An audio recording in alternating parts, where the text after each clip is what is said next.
To get started in EdPuzzle, you're going to go to edpuzzle.com and you're going to click Teacher Start Now. You can go through the tour and watch the video, but we're going to click Login in the top right-hand corner. Again, we're going to click Teacher, and then we're going to sign in with our Google credentials. It's going to ask for permission, and I'll click Allow. Once you're in, you're going to fill out a few things like what do you teach and your school name. And now you're ready to start. So on the left-hand side, you get all the channels that you could possibly search for a video. Across the top, you have your search bar, you have the content that you've used, classes, and we'll talk about that later, and your account. I'm going to start today with a crash course video. Once I find the video that I'd like, I'm going to click on it and press play just to be sure that this is actually the video that I want.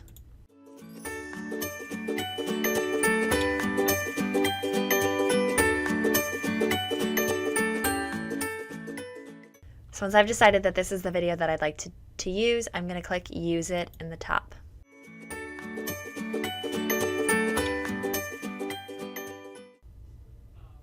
There are 4 things that I can add to my video here, or 4 things I can do with my video. The first is I can crop it, so I'm going to crop this video just a little bit.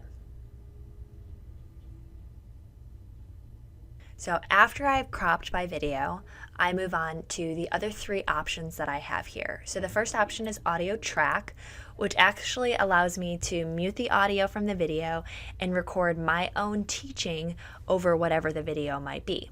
Now in this video, he does a pretty good job of explaining everything, but maybe I just want the images or the text that's on the screen, but I actually want me to explain this concept to my students. This is when I would use audio track.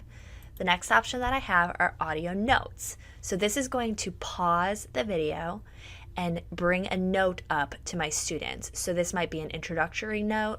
What should my students expect throughout the video? What kind of questions are they going to get? What's the focus for the video? What's my I can statements?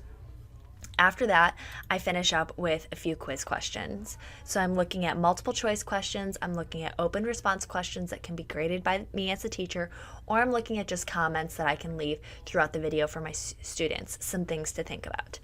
I'm going to put my video together and I'll be right back.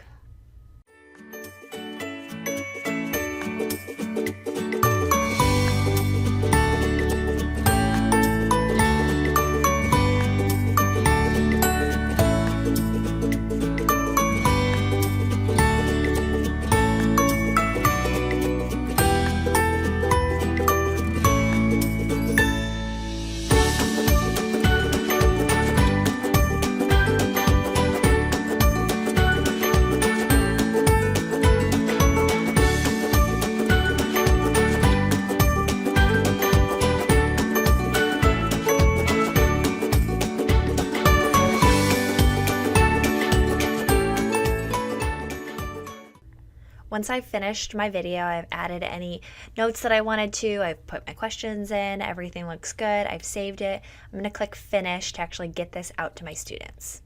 So when I click Finish, I have not created a class yet, so I'm going to do that now. That process can happen after you've made your first video. So I'll click Add Class, and I'm going to just name it Biology 101, and maybe my last name. So Biology 101, that's going to be my class. I also have 2 superpowers. I can prevent students from skipping. I'm going to do that. I've got some high school kids that would just skip through really fast and not really watch the content of the video, and that's the whole point of me giving this video to them. And then I'm also going to put a due date on there. So today's Tuesday, I'm going to make the due date Thursday, and then we'll discuss it as a class on Friday. So I send it off to my students. Of course, I don't have any students yet, so how do I get them in there?